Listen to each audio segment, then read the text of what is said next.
Okay, so Stacy Dattery is going to come up and introduce our program today. So Stacy's also in our club and she doesn't get to come very often, but we're glad you're here. After Stacy does the introductions, please give a great big warm Greeley Centennial welcome to Dr. Pilch. So it is all yours.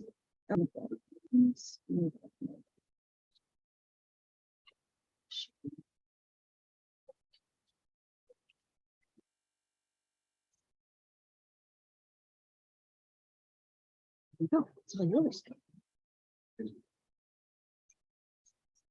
All right. Good afternoon. It is officially afternoon. It's good to see you all today.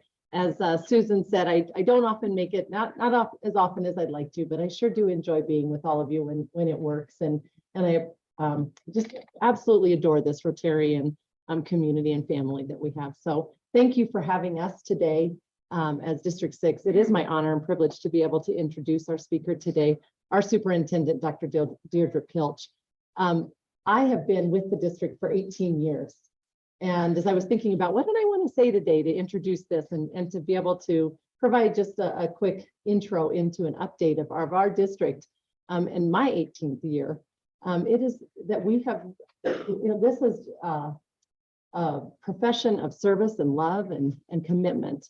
And I think that the work that we've been able to demonstrate here in District 6 exemplifies all of those things in so many ways for so many children in our community and to our families and to our greater community, that it is a privilege to get to work and be a part of. It is my 8th year getting to work with Dr. Pilch. So in those 18 years, I had 10 years where we didn't get to be able to do this work together. And in the 8 years, we've been able to accomplish so many things that we have actually never been able to do in this district prior. And I know we know that this community has benefited, our children have benefited, and we will continue to do so as we go into the next 8 years, 18 years, and beyond as we continue to grow. So today it's really just about having Dr. Pilch come and share with you all the work that we've been up to, what we've been doing in these last probably 12 months since we were here last, give an update and really to talk about what's next for us on the horizon and just to share that with you. So thank you for having us again today. And thank you, Dr. Pilch, for your leadership, your commitment. You are a true north for us. And we appreciate what you do for us as a community and as a school district. So thank you.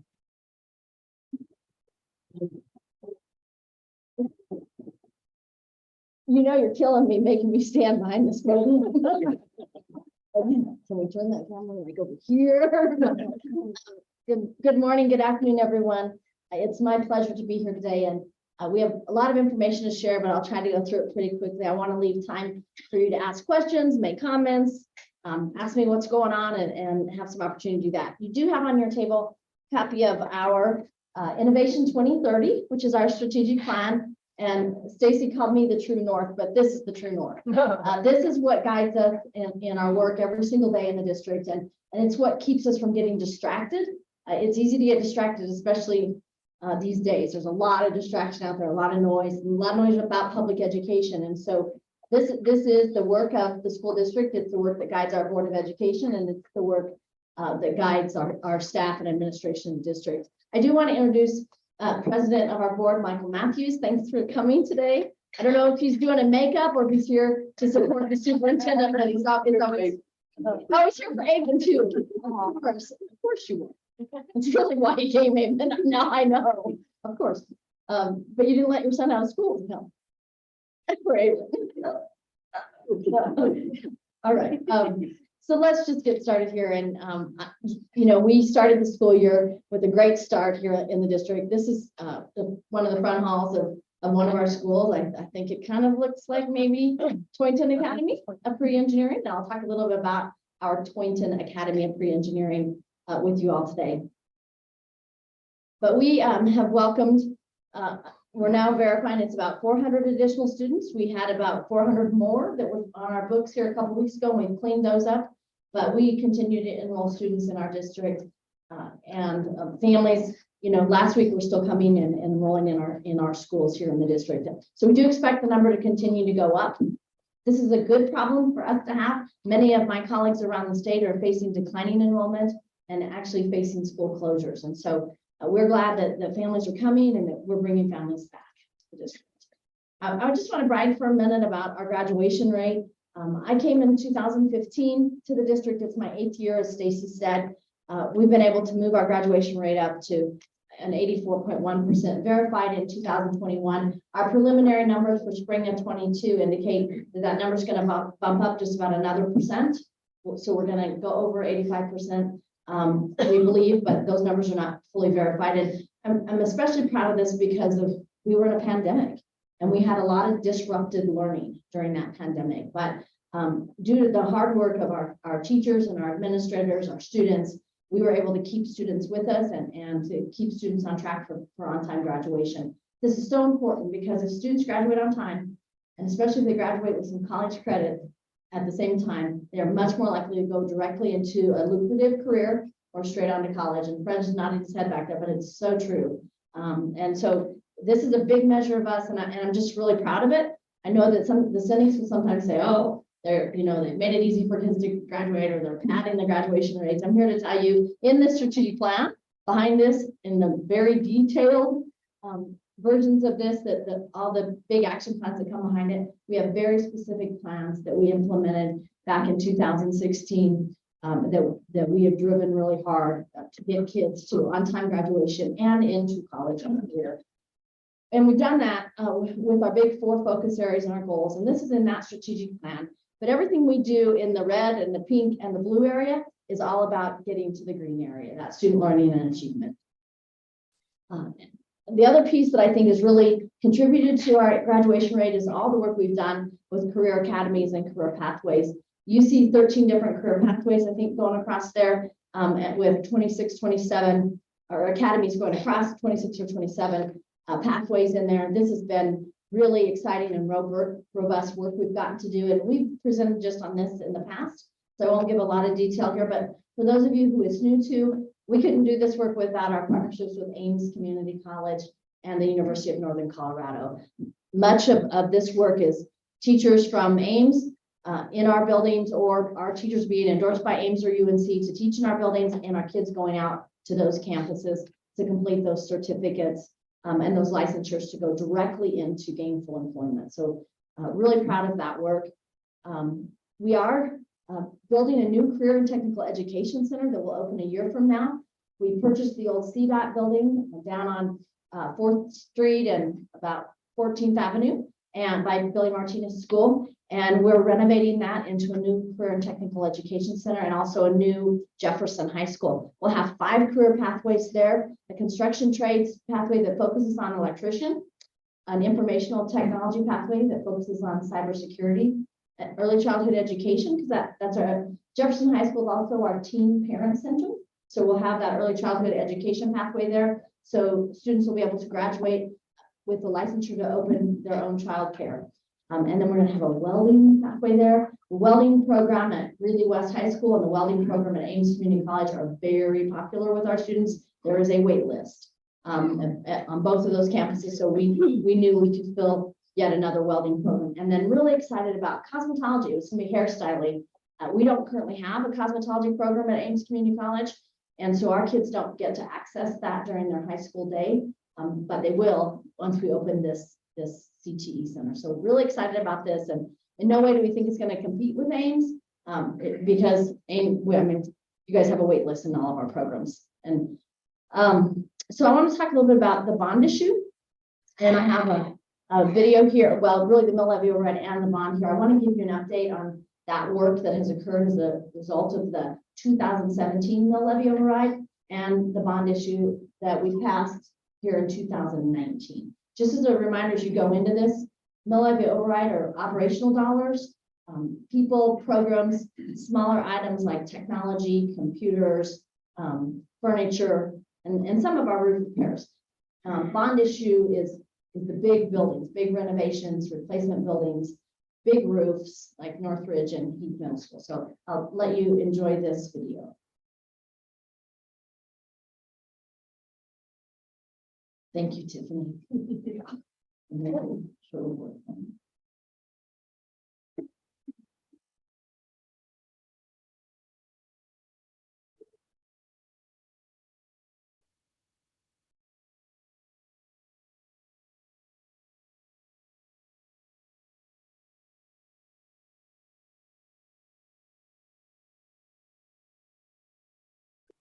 resources.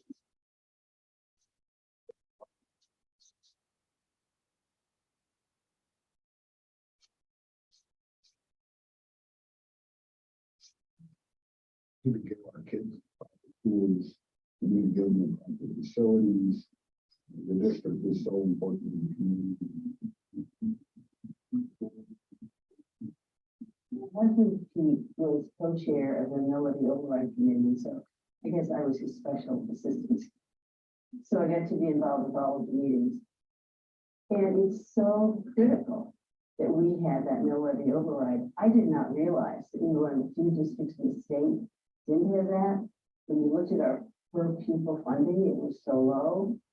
And that made a real difference. It made a difference with textbooks. It made a difference with computers. It made it very big.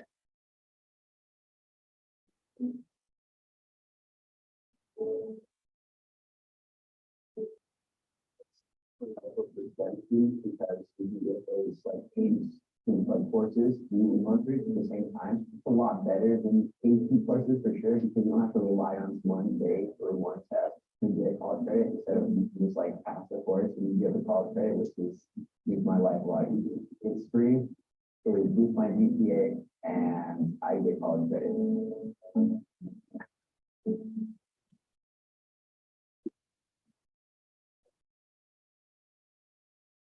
Where we started with just having iPads once a month for a week to one-to-one devices for 5-year-olds all the way up to our 5th graders. It has changed the way we work in our classroom. It changed the way we did our structures. It changed the way we were able to work with students. It changed the way we were able to do small groups. So just that piece of having access and the data and the feedback has changed the way we do instruction in our buildings. And I think it's better.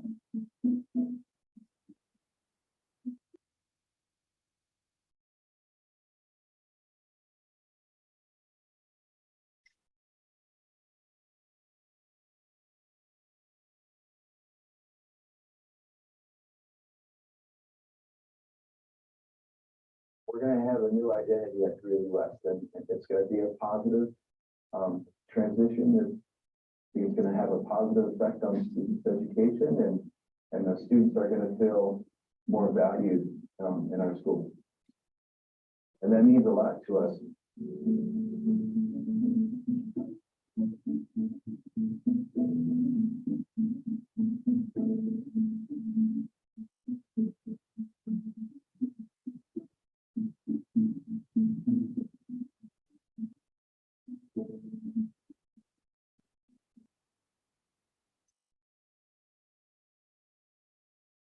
Ag and FFA are centered around building a better agriculture for the future. I know a lot of students are looking to go on ranches, or maybe they're just looking to be culinary chef, like our food science students, or maybe they're just looking to do more landscaping because we have that as a class, including with the horticulture program.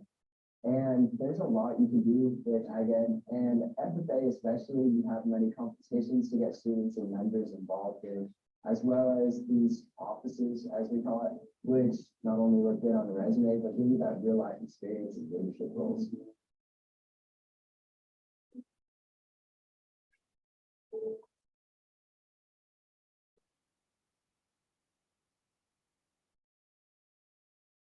It takes significant resources to educate children well. Our Melody Override and our bond issue mean that our kids here in Greeley-Evans are getting what the kids throughout the state of Colorado are getting, and districts that have more resources than we do. That decision to pass the MLO and the bond issue really meant first for me that people in our community believe in what I'm doing and believe in what we're doing as a system. And that matters.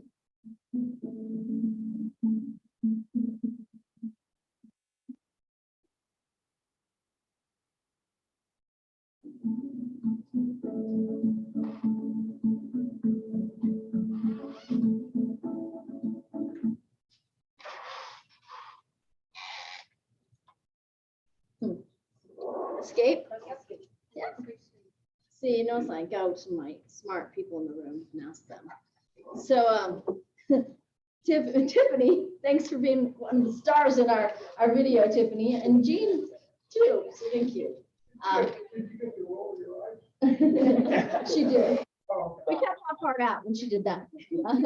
So we were excited to open some significant buildings this year. The new Greeley West High School, which was a rebuild, and our very first totally brand new school in over 20 years, the new Toynton Academy of Pre-Engineering. I will remind you that next Wednesday, the Downtown Rotary Club is hosting Rotary at the Toynton Pre-Engineering Academy, and you all are invited. I think you can still take RSVPs. Tony said he would get me the numbers by early next week. So I think you could still RSVP if you'd like to come. And we're planning to just do a very short meeting, but really let you tour the building and provide you lunch and let you tour the building and get on that campus if you want to come.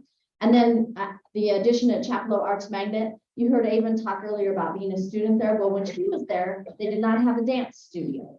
When she was there, they didn't have a performing arts space. They used their gymnasium. And so we're very excited to have those additional spaces there at Chapel and also to be able to increase the enrollment at Chapel a little bit because of the increased addition there. I won't spend a lot of time on this, but just to give you kind of the visual of the other bond projects that are taking place right now. We're about 2/3 through our bond issue, and so lots of work is still occurring, and really excited about the work that's going to occur at Heath Middle School. I don't know if you've been in there in a long time, but boy, that's going to make a significant difference to that building. And those secure entries are so important.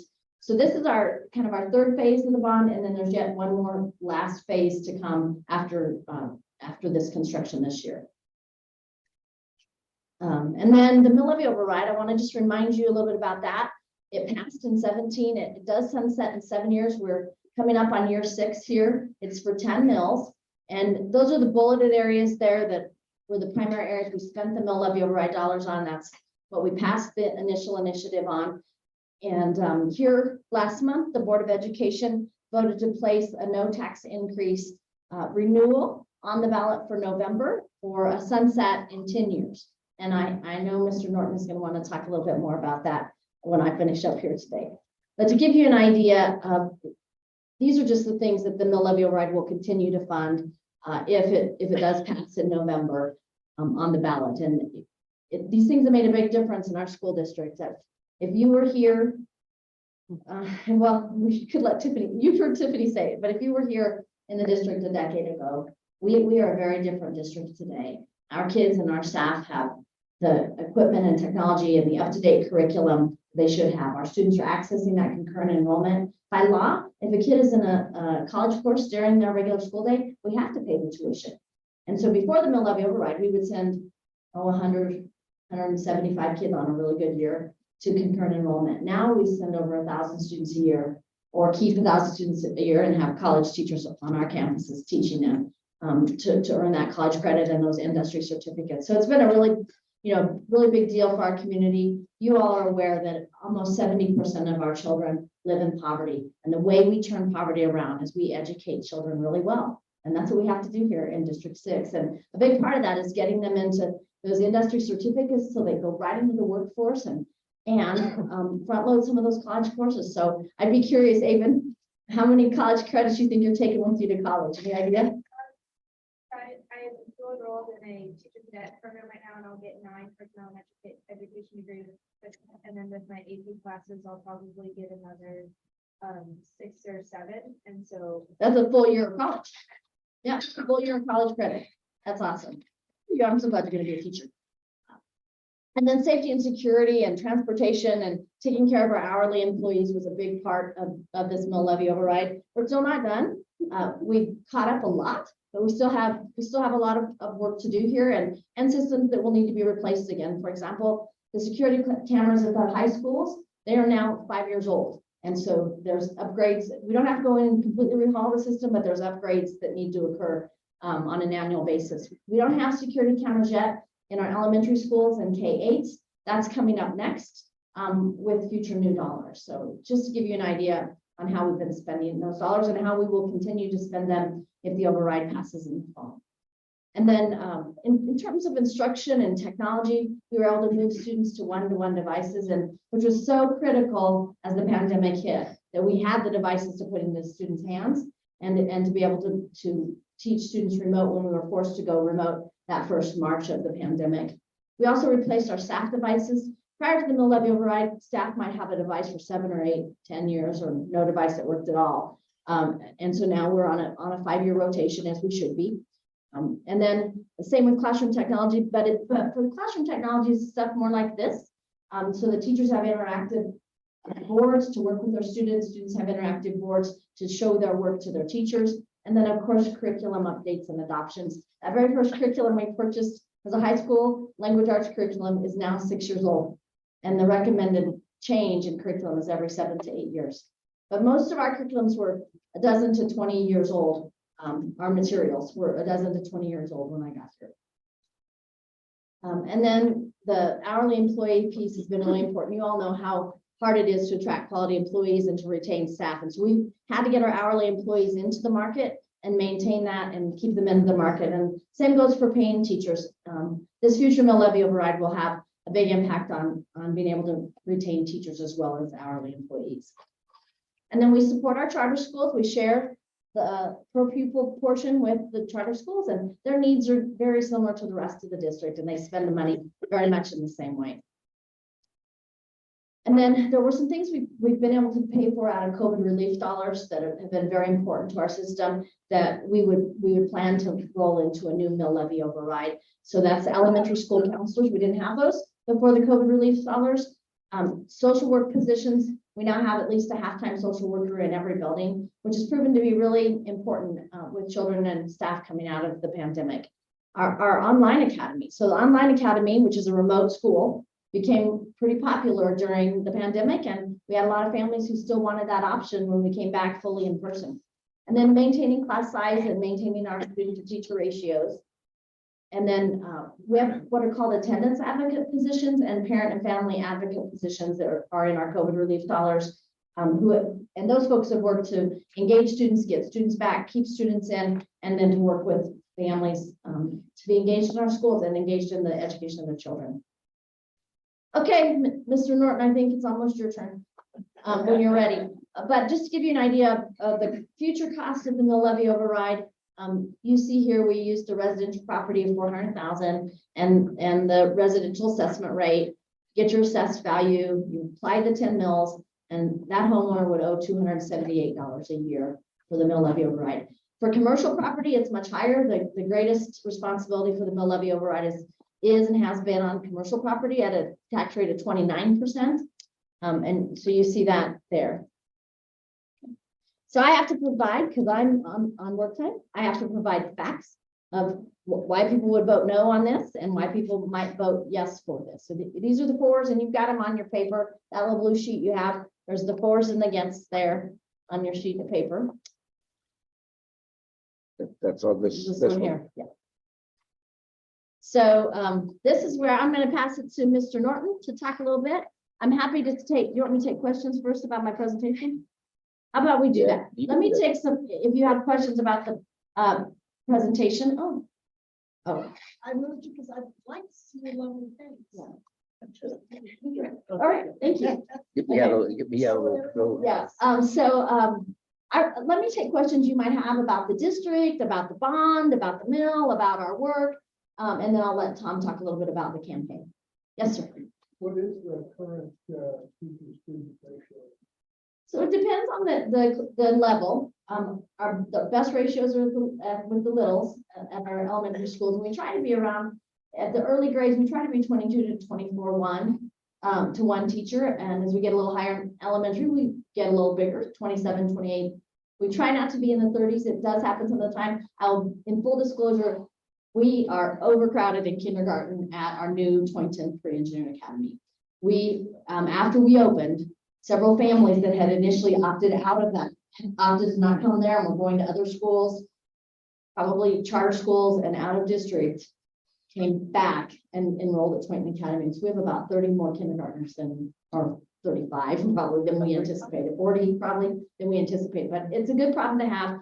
What it means is the school is full. We're not going to have a lot of opportunity for additional open enrollment into that school in the immediate future anyway. And then, high school, sometimes it's 40 kids in the class, but most are around 25. we have really pretty good class sizes here. It has been an important focus for us, and our current mill levy override has allowed us to be able to maintain those class sizes and not, get up. I mean, you hear stories in the district I came from at the high school level, we rarely had a class under 40 kids, 38 to 42 kids in classes in my former district, 10 years ago. What else are you wondering about? Fred? Peter, just out of curiosity, do you have a number of homeschool? Is there a way that you guys track that? Well, we do. We don't know how accurate it is. I mean, they are supposed to register with us, but no one follows up on that to be certain that they have really registered. But I don't, Fred, I don't know what that number would be. But there are many families who homeschool. I would just say that it's, there's probably, I would guess, there's probably at least 1,000 kids in homeschool, probably, and here in the area. As a follow-up to on the charter end, how many students in charters? Yeah, well, that number is, we are much better able to track. We do have it. That is, we don't have October county in right now, but that number is typically around 5,000-6,000 students in charter schools, 7,000 on a high. The numbers were pretty stable this year. They did not grow very much this year in the charters. Yes. How many students in District 6? And you can get a comparison of. Yeah, about 23,000 students in District 6. We're going to be around 23,000. We're a big system, big district. Regarding your curriculum, there's a lot of curriculum issues, so on. How do you go about addressing them? Thank you. Yeah, there's a lot of misinformation about curriculum, and you hear critical race theory, and you hear that educators are indoctrinating the children, and we do not teach critical race theory in District 6. We went through everything last spring to be certain we don't that's not happening. But we have a process where we have a district curriculum coordinating council, and they make recommendations around curriculum. Any new adoption of curriculum is on display and available for review, and families or community members to come in and go through that curriculum. Dr. Dattery's team is in charge of that, and they, will meet with anyone who wants a better understanding of that. All of our curriculum that is board adopted is available on our district website, so it's very open so families can see what the curriculum is. What else would you add, Stacy? This is her world. Part of it. I think she's okay. Did I answer what you were wondering about? Yeah. There is a lot of misinformation right now, really in the nation, and unfortunately, it's trickling down to little Greeley-Evans School District. Agriculture is big in this area. And talking to the city originally yesterday, there's a lot of new agricultural technology companies that are looking at Greeley as a place to land and expand their programs for jobs. So what are we doing in our ag program? We have the greatest state-renowned horticulture and agriculture program in the state of Colorado, no question about it.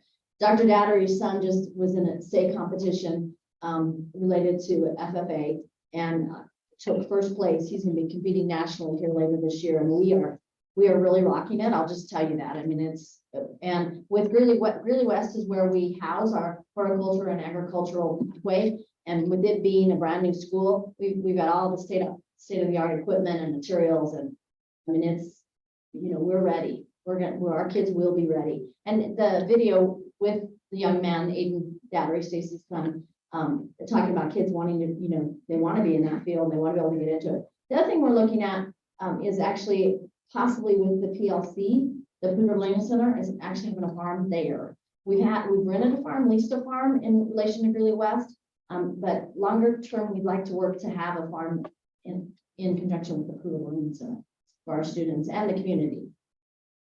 And if I could just add to that, there's all 4 pathways. I was just going to add. Oh, I suppose. I just want to say on that, because we do have a very robust agriculture pathway. We have over 600 students in this pathway. It is the largest program in the state. There are no programs quite that large in anywhere, not only in Colorado, but out here. You have to go like California and Texas to really get to those larger programs. So we're very fortunate.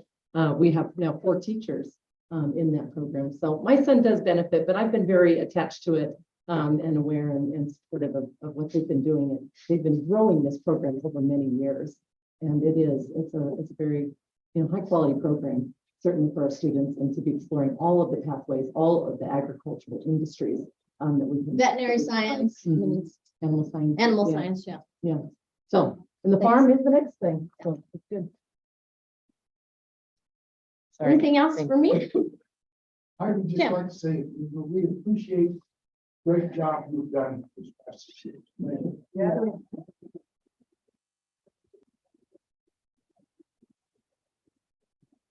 Thank you. It is my pleasure. It truly is my pleasure. And yes, Stacy said earlier, it is servant work. It is serving the people, and my job is to serve you all and our staff and our students, and to have children ready for you as employers, and ready to go in the workforce, and ready to go to college. And there's far more good going on than the bad, and yet we still have a lot of really big work to do. We still have a lot of work to do. Our student achievement is not at the level that we know that it can be at, and the trajectory we were on prior to all the disrupted learning with the pandemic. And so, we're tackling that now, and we have great teachers like Ms. McCall who are out there fighting the good fight every single day. Okay, anybody else? All right, well, thank you very much for your program today. Appreciate it.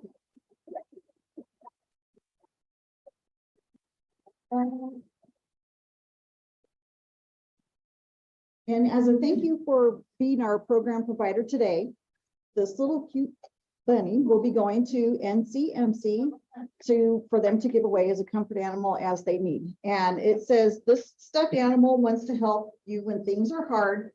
Snuggle with it and you will feel a little love and caring. This comfort animal is given to you by Greeley Centennial Rotary in honor of you, Dr. Pilch, who is our presenter with today's date, Greeley Centennial Rotary, and on the back is the 4-way test. So thank you very much for that.